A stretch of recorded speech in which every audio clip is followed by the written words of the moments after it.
Emmanuel Faud, Europe Nuit, autour du monde. Autour du monde, le regard international d'Henri Guerchoun. Bonsoir Henri. Bonsoir Emmanuel. On revient ce soir avec vous sur le voyage du nouveau Premier ministre indien aux États-Unis, une visite de 5 jours pendant laquelle Narendra Modi a multiplié des rencontres au plus haut niveau avec la classe politique américaine, mais aussi avec le monde des affaires. Henri, pourquoi ce voyage est-il de la plus haute importance ? Eh bien Emmanuel, quand le chef de la plus grande démocratie du monde rend visite au président de la démocratie la plus puissante du monde, il se passe toujours quelque chose, peut-être un tournant, peut-être même un tournant historique, nous verrons.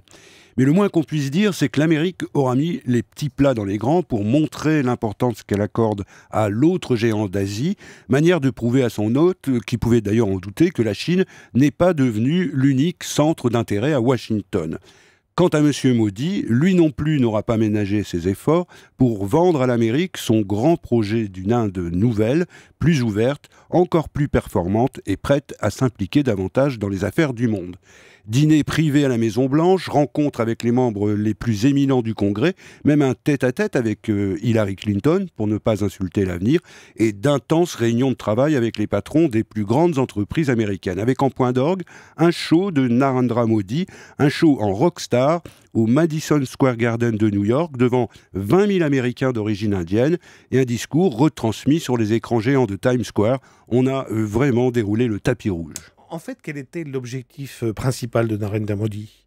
Eh bien, d'abord, de goûter, si vous voulez, le plaisir personnel d'une sorte de réhabilitation, car lui, il est issu de la branche radicale de la droite nationaliste hindoue, et on l'avait accusé d'avoir été l'instigateur de plusieurs massacres de musulmans, au point de lui avoir refusé, à l'époque, un visa américain. Depuis son élection triomphale du printemps dernier, il est d'ailleurs le seul Premier ministre indien depuis 30 ans à pouvoir gouverner sans coalition. Depuis, donc, il n'est plus un paria. Et pour lui, ce n'est pas rien. Mais son véritable objectif, il l'a rappelé dans tous ses discours, c'est d'attirer les investisseurs pour honorer sa principale promesse de campagne, donner un emploi aux 800 millions de jeunes Indiens qui sont sur le marché du travail. Et pour y arriver, rien ne vaut la relance d'un grand partenariat avec les États-Unis. Et cette idée d'une relance, d'un grand partenariat, justement, elle a trouvé un écho à New York, à Washington ? Oui, absolument. Et pour plusieurs raisons. D'une part, c'est vrai que ces dernières années, la croissance de l'Inde est plus molle qu'on l'avait espéré, ce qui inquiète les États-Unis, qui ont tout intérêt à favoriser sa reprise, à condition toutefois que New Delhi assouplisse son système de taxes qui pénalise les entreprises étrangères, ce que Narendra Modi s'est engagé à faire. Et puis, sur un autre plan, il y a aussi des raisons stratégiques de renforcer ce partenariat. L'Inde, par exemple, a un rôle à jouer dans la guerre contre le terrorisme, un rôle important, notamment dans la stabilisation de l'Afghanistan, pays limitrophe du Pakistan, qu'elle surveille toujours avec beaucoup d'attention. Alors, on parlait à l'instant de la Chine et de Hong Kong avec notre invité François Godement.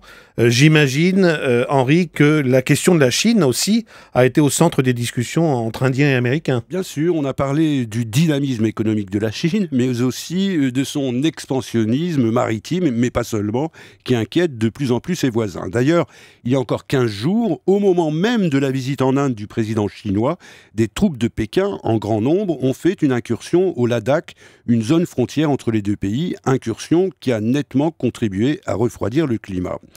Aujourd'hui, Emmanuel, l'Amérique veut affirmer qu'elle est une puissance dans le Pacifique, parce que c'est là que se joue l'avenir géopolitique, économique, diplomatique, bref, parce que c'est là que se joue l'avenir de sa puissance. Et elle doit le faire autour de ce trio, Chine, Inde, Japon, un trio difficile, un trio explosif, mais qu'elle seule, l'Amérique, est encore la seule à pouvoir maîtriser. Le dialogue indo-américain au sommet dans la chronique internationale d'Henri Guerchoun. Merci Henri.